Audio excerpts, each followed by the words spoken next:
Animals எல்லாம் எப்படிங்க நான் நைட் சீசன் 1 எபிசோட் 7 அதை பார்க்க போகிறோம். இந்த எபிசோட பார்க்க முடியும் போன எபிசோட பார்க்கலாம் பார்த்துட்டு இருந்தாங்க. அப்போ தான் இந்த எபிசோட புரியும். அதேமாதிரி இந்த எபிசோட நிறைய ட்விஸ்ட் அண்ட் டர்ன்ஸ் இருக்கும். அதுக்கு நான் கண்டிப்பாக உங்களுக்கான கேரண்டி கொடுக்குறேன். அதேமாதிரி இந்த எபிசோட் நிறைய ஃபாஸ்ட் இருக்கும். இதில் நிறைய விஷயங்கள் நம்மளுக்கு ரியலைஸ் பண்ணுறதுக்கு டைம் கொடுப்பாங்க. அதே மாதிரி இப்போ நடந்த விஷயங்கள் எல்லாமே எப்படி இருக்குன்னு சொல்லிட்டு இதிலேயே உங்களுக்கு காட்டிடுவாங்க. சரியா? அதனால் வளவன் பேசாமல் இந்த வீடியோ ஸ்டார்ட் பண்ணலாம். அதுக்கு முன்னாடி நம்ம சேனலை வந்து மறக்காமல் சப்ஸ்கிரைப் ஷேர் பண்ணிக்கிறீங்க. பழசாக பார்க்குறவங்க லைக் அண்ட் ஷேர் மட்டும் பண்ணால் போதும். புதுசாக பார்க்குறவங்க கண்டிப்பாக ஷேர் அண்ட் சப்ஸ்கிரைப் பண்ணிடுங்க. அப்புறம் உங்கள் ஃப்ரெண்ட்ஸ் அண்ட் ஃபேமிலிக்கு ஷேர் பண்ணி விட்டு அவங்களே சப்ஸ்கிரைப் பண்ணுவீங்க. ஏன்னா நம்ம சப்ஸ்கிரைப் வந்து கம்மியாக தான் இருக்குது. ஏன்னா இந்த அனிமி போட்டு ஏறுது இறங்குது அப்படி தான் இருக்குது. அதனால் முடிஞ்ச அளவுக்கு சப்ஸ்கிரைப் பண்ணுவீங்க. வளவன் பேசாமல் இந்த வீடியோக்குள்ளே போயிடலாமா?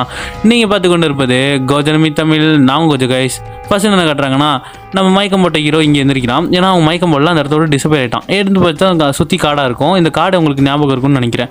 இந்த காடு தான் இவங்க ஃபஸ்ட்டு இங்கே அடைச்சி வச்ச இடம். இப்போ இந்த லேபுக்கு இவங்க வந்திருப்பாங்க. இது அவங்களுக்கு தெரிஞ்சிடும். முன்னாடி பார்த்தா அந்த எமிலி இருப்பான். அந்த எமிலி பொண்ணு டக்குன்னு ஒரு மாதிரி அப்படியே அந்த ஒரு மாதிரி துகுளாக மறைய ஆரம்பிச்சிருவா.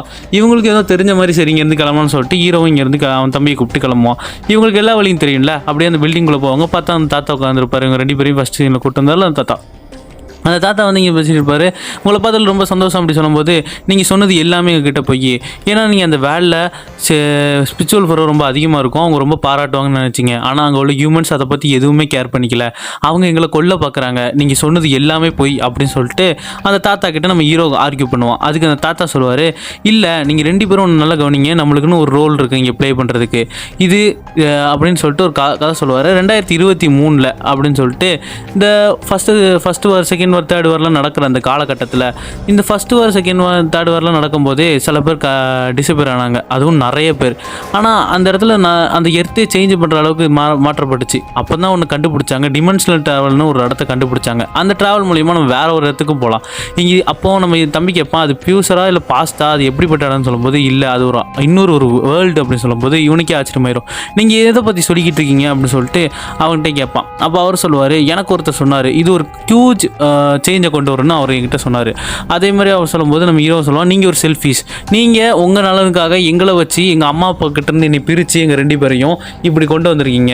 அதே மாதிரி இங்கே எல்லாமே நடக்கிறது ஒரு தப்பான விஷயம் அப்படி சொல்லும்போது, இல்லை இந்த வேர்ல்டுக்கு நீங்கள் தேவைப்படுறீங்க. அதனால தான் இன்னும் நீங்கள் இருக்கீங்க. அதே மாதிரி பீப்புள்ஸ் இங்கே இருக்கிறவங்க கவுண்ட்லெஸ்ஸாக இங்கே டிசப்பேர் ஆகிட்டு இருக்காங்க. ஆனால் இன்னுமே அங்கே இருக்கிறது வெறும் அந்த கவர்மெண்ட் கீழே இருக்கிறவங்க அப்படின்னு மட்டும்தான் சொல்லுவான்.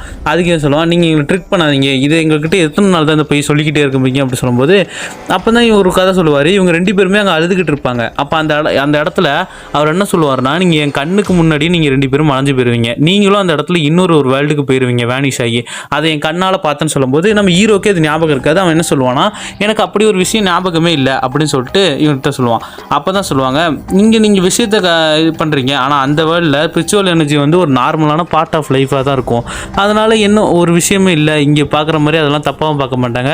அதே மாதிரி எல்லாமே ஒருகை அணிஞ்சின மாதிரி தான் இருக்கும் அப்படி சொல்லிட்டு சொல்லிட்டு இருப்பாரு. அதே மாதிரி இந்த டிமென்ஷனலும் ஒரு டிமென்ஷனல் தான். இங்கே இருக்கிற பீப்புள்ஸ் ஃபுல்லாகவே இங்கே இருக்கிற கவர்மெண்ட் பேடி தான் கேட்பாங்க. ஆனால் மற்றபடி எல்லாமே அங்கே வேறு மாதிரி தான் இருக்கும் அப்படின்னு சொல்லிட்டு அவர் அந்த வேர்ல்டை பற்றி எக்ஸ்பிளைன் பண்ணுவார். அப்போ தான் இயர் 2022 காட்டிகிட்டு இருப்பாங்க. அப்போ அந்த இடத்துல ஃபஸ்ட்டு இந்த லேபை கட்டுறதுக்கான இங்கே பிளானை போட்டுக்கிட்டு இருப்பாங்க. அப்போ தான் இவங்க சொல்லுவாங்க, எனக்கு இன்னுமே நம்பிக்கை இருக்குது. இந்த வெல்த், இந்த பவர், இந்த ப்ரெஷர் எல்லாமே இங்கே தான் அடைய போகுது. அதே மாதிரி நம்மளுக்கும் இங்கே ஒரு ரோல் இருக்குது இங்கே ப்ளே பண்ணுறதுக்கு. அதை ப்ளே பண்ணி முடிச்சதுக்கப்புறம் நம்மளே இங்கேருந்து கிளம்பிடுவோம். அதே மாதிரி எல்லாருமே கவனமாக கவனிச்சுக்கிறங்க. நம்மளுக்கான ரோலை நம்ம கரெக்டாக ப்ளே பண்ணணும்னு சொல்லிட்டு 2023 25 ஜூலை அதை காட்டுறாங்க. அப்போ தான் அவர் என்ன சொல்லுவார்னா, அந்த ஒரு நைட் அந்த லேபில் நான் இருந்தேன். ஆனால் அடுத்த வாட்டி நான் அந்த லேபை பார்க்கும்போது 3 மாதம் கடந்து போயிருந்துச்சு. ஆனால் அதை பற்றி எனக்கான ஒவ்வொரு மெமரியும் இல்லை.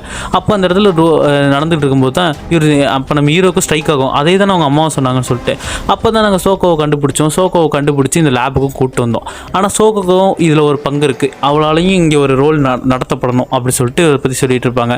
அவள் தான் உங்களை இங்கே கொண்டு வரதுக்கான பிளானை போட்டா. அதுவும் எனக்கும் தேவை அப்படி சொல்லிட்டு அவளால் உங்ககிட்ட மெசேஜாகவும் பேச முடியும். அதே மாதிரி அவளுக்கு இன்னொரு பவர்ஸ் இருந்துச்சு. ஹையர் டிமென்ஷன் ஃபார்மில் இருந்தா. அதே மாதிரி அவளால் ஸ்பேஸ் டைம் கூட இங்கே கனெக்ட் ஆக முடிஞ்சது. அதனால தான் அவளை வச்சு எல்லாத்தையும் பண்ணோம். அதே மாதிரி தான் இங்கே காட்டுவாங்க. நம்ம தாத்தா ஏற்கனவே செத்து போயிருப்பார். அவரை என்ன பண்ணுவாங்கன்னா, இந்த சோக்கோ மூலியமாக அவளோட அந்த டிமென்ஷனல் ட்ராவல் மூலியமாக இன்னொரு வேர்ல்டை அவள் மைண்டுக்குள்ளேயே அதை க்ரியேட் பண்ணியிருப்பாங்க. அது அவள் மூலியமாக அது க்ரியேட் ஆகி இப்படி ஒரு இடத்த இங்கே ஃபார்ம் ஆகியிருக்கும். அந்த இடத்துல தான் இப்போ இவங்களும் இன்னும் பேசிக்கிட்டு இருக்காங்க. அதே மாதிரி அந்த தாத்தாவும் நினச்ச மாதிரி அங்கே உயிரோட வந்துடுவார்.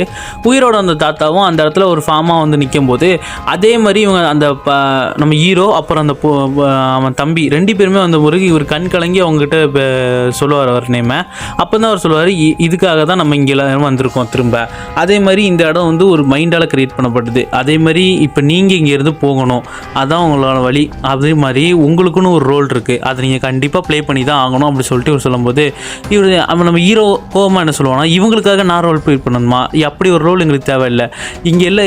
அப்போ அவர் சொல்லுவார், இங்கே இருக்கிற எல்லாருமே பீஸ்ஃபுல்லாக வரணும், பீஸ்ஃபுல்லாக இருக்குன்னு சொல்லும்போது எனக்கு எந்த மாதிரி ரோலும் எங்களுக்கு தேவையில்லை, எங்களுக்கு இந்த மக்கள் எங்களை வச்சு ப்ளே பண்ணிக்கிட்டு இருக்காங்களா, எங்களுக்கு அந்த மாதிரி ரோல் தேவையில்லை.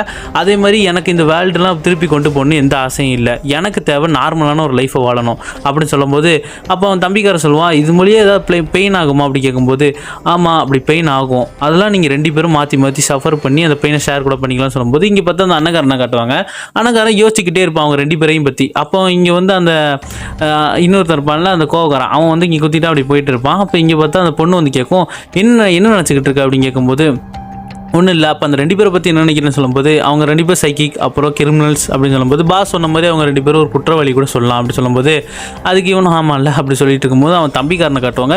தம்பிக்காரன் முன்னாடி இருந்ததோட இப்போ ரொம்ப பெட்டராகவே இருப்பான், ரொம்ப அவன் பவர்ஸை அழகாக யூஸ் பண்ண கற்றுப்பான். அதே மாதிரி இங்கே அந்த ஃபிரிச்சுவலுக்குள்ளே தான் இருப்பான். அப்போ அவன் சொல்லுவான், அவனோட பவர்ஸ்லாம் யூஸ் பண்ணி சரி இங்கேருந்து நம்ம இது பண்ணலாம் அப்படின்னு சொல்லும்போது அந்த பொண்ணு சொல்லுவான், நீ ரொம்ப ஆழத்துக்கு போகாத, போனோன்னா உனக்கு டேஞ்சர், உன் உயிருக்கே ஆபத்து சொல்லும்போது சரி எனக்கு புரியுது, ஆனால் இதை ட்ரை பண்ணி பார்க்கலாம் அப்படி சொல்லிட்டு அப்போ அந்த பொண்ணு சொல்லுவார், ஃபுல்லாக ஃபோக்கஸ் பண்ணு, எல்லாத்தையும் ஃபோக்கஸ் பண்ணி என்ன வேணுமோ அதை மட்டும் பாரு அப்படி சொல்லும்போது இவனும் நல்லா ஃபோக்கஸ் பண்ணுவான். அவன் முழு மூச்சோடு அந்த ஃபோக்கஸ் பண்ணிக்கிட்டு இருக்கும்போது என்ன பார்க்குற அப்படி சொல்லிட்டு அந்த பொண்ணு அப்படியே இது பண்ணிக்கிட்டே இருப்பான். அப்போ தான் ஒரு விஷுவலை பார்ப்பான். அவங்க 2 பேர் இருந்த அந்த விஷுவல், அவன் அண்ணன்காரனும் இவனு இருந்த விஷுவலில் அவங்க அப்பா எனக்கு சாய்ஸ் இல்லைப்பா அப்படி சொல்லிட்டு அவங்க அம்மா அங்கே அழுதுகிட்டே இருப்பாங்க. இவனும் பார்த்துட்டு என்னன்னு சொல்லிட்டு திரும்ப அவன் பவரை யூஸ் பண்ணி ஃபுல்லாக பார்க்கறதுக்கு அதை முடிவு பண்ணுவான். ஃபுல்லாக பார்த்தா அந்த இடத்துல ஹீரோ வருவான். ஹீரோ வந்துட்டு ஹீரோவும் அங்கே உள்ளே வந்துக்கிட்டு இருப்பான். பார்த்தா கொஞ்ச நேரத்தில் அங்கே ரத்த கரையாகும். ஹீரோ அவங்கள கொன்ன மாதிரின்னு ஒரு பின்பம் அங்கே உருவாகிட்டு இருக்கும். ஹீரோவும் அவங்கள அதை கொன்று போட்டு அந்த ரத்தம்லாம் அங்கங்கே தெரிச்சுக்கிட்டு இருக்கும். இவனுக்கு கொஞ்ச நேரத்தில் முடியாது, பிளட்லாம் மூக்கிலேருந்து வந்து ஃபுல்லாக அவன் மயக்கம் போட்டுருவான். அந்த இடத்துலையே இவனுக்கு என்னாச்சுன்னு தெரியாது. அந்த பொண்ணு எழுப்பி பார்த்தா மூச்சு இருக்குன்னு சொன்ன உடனே சரி மெடிக்கல் டீமை கூப்பிட்டு இங்கே கொடுக்கலான்னு சொல்லிட்டு அப்போ இவனுக்கு ஒரு யோசனை வரும், எப்படி அந்த 2 பேர் இவன் மெமரிக்குள்ளே இருக்காங்கன்னு சொல்லிட்டு. அப்போ இங்கே பார்த்தா அந்த தாத்தாவும் அந்த சோக்கோ எழுதுன அந்த நோட் புக் எடுத்து இவங்க கிட்ட கொடுப்பாங்க, இது உங்களுக்கு ஹெல்ப்ஃபுல்லாக இருக்கும், இதில் என்ன இருக்குன்னு பாருங்க அப்படி சொல்லிட்டு அதை கொடுப்பாரு.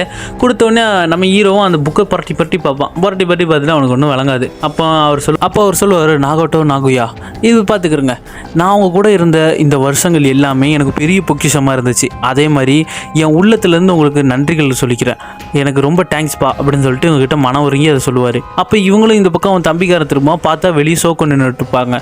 அந்த சோக்கோவை பார்த்துட்டு இவங்க கொஞ்சம் அப்படி இவங்களே பார்த்துக்கிட்டே இருப்பாங்க. கொஞ்ச நேரத்தில் அவர் சொல்லுவார், நாகோட்டோ நாகையா இவங்களுக்கான கவுண்ட் இங்கேருந்து தொடங்குது. அதே மாதிரி நீங்கள் ப்ளீஸ் இந்த உலகத்தையும் இந்த எர்த்தையும் முடிஞ்ச அளவுக்கு உங்கள் பவர்ஸை யூஸ் பண்ணி காப்பாற்றுங்கன்னு சொல்ல வரதுக்குள்ளே ஒரு வாய்ஸ் கட் ஆயிரும். நம்ம ஹீரோ அதுக்கு முன்னாடி என்ன சொல்லுவானா, நீங்கள் என்ன சொல்கிறது அதை நான் என்ன கேட்குறதுன்னு சொல்லிட்டு திரும்பி பார்ப்பான். பார்த்தா அவர் அங்கேருந்து டிசப்பியர் ஆயிடுவார், அப்படியே துகளாக மாதிரி. அப்போ இவங்களுக்கும் புரிஞ்சிடும். அப்போ அவன் தம்பிக்காரன்னு சொல்லுவான், பிரதர் நம்மளுக்கும் இங்கே ஒரு வேலை இருக்குது, நம்மளும் இந்த ரோலை ப்ளே பண்ணி தான் ஆகணும், ஆனால் கண்டிப்பாக நம்மளுக்குன்னு ஒரு விஷயம் இருக்குது அப்படி சொல்லிட்டு இந்த இடத்துலையே அந்த எபிசோட முடிச்சிடுவாங்க. மீண்டும் நாளைக்கு ஒரு நல்ல விஷயம் வந்துக்கிறேன். அது வரைக்கும் முடிஞ்ச அளவுக்கு நம்ம சேனலை சப்ஸ்கிரைப் பண்ணி சப்போர்ட் பண்ணிடுங்க. ஏன்னா இன்ஸ்டாகிராம்லேயும் நான் அந்த போஸ்ட்டு இதெல்லாம் போட்டுக்கிட்டு தான் இருக்கேன், அந்த ஸ்டோரிஸ்லாம் அங்கேருந்து நம்மளுக்கு சப்போர்ட் வருது. நீங்களும் முடிஞ்ச அளவுக்கு யூடியூப்பில் பார்க்குறவங்களும் சப்போர்ட் பண்ணுங்கள். அதே மாதிரி பிளாக் பட்லர் போடுறதுக்கு தான் நான் இவ்வளோ சீக்கிரமாக இந்த அனிமையெல்லாம் முடிக்கிறதுக்கு நான் பிளான் பண்ணிகிட்டு இருக்கேன். 8 இன்னும் 5 எபிசோட் இருக்குது, அதை மட்டும் எப்படியா சீக்கிரமாக முடிச்சுட்டு உங்களுக்கு கண்டிப்பாக நான் பிளாக் பட்லர் சீசன் 2 வந்து சந்திப்பேன் கண்டிப்பாக. அது உங்களுக்கு பிடிக்கும் நம்புகிறேன். ஏன்னா இந்த அனிமி என்னாச்சுன்னு தெரில, இது அண்டர்ரேட்டட் அனிமி வேறு. ஆனால் எனக்கு இதை உங்ககிட்ட சொல்லணும்னு ஆசை. ஏன்னா இந்த அனிமி வந்து ரொம்ப ஸ்பிரிச்சுவலாக நிறைய விஷயங்கள் இந்த அனிமியில் இருக்குது. அதனால் இது கொஞ்சம் ஃபியூச்சரிட்டிக்காக இருக்கிறதுனால உங்கள்கிட்ட இதை கொண்டு வந்தேன். கண்டிப்பாக நம்ம சப்ஸ்கிரைபர்லாம் இந்த அனிமி தெரியணும். இப்போ இல்லாட்டி ஃபியூச்சரில் ஓரளவுக்கு இதை அனிமி பார்க்குற மாதிரி இது ட்ரெண்ட் ஆச்சுன்னா இந்த நம்ம சேனலில் இருக்குன்னு சொல்லிட்டு வந்து எக்ஸ்பிளைனில் பார்க்குறதுக்கு வாய்ப்புகள் அதிகமாக இருக்குது. அதனால் முடிஞ்ச அளவுக்கு நம்ம சேனல் சப்ஸ்கிரைப் ஷேர் பண்ணிக்கிறேங்க. திரும்பவும் சொல்கிறது தான். அதே மாதிரி ஏதாவது குறைகள் இருந்தாலும் கமெண்டில் வந்து அதை சொல்லுங்கள், தீயாக பறக்க விடுங்க, அதை நான் மாற்றிக்கிறேன். சரியா? உங்களோட வந்து விடைபெறுவது உங்கள் கோஜனமி தமிழ்.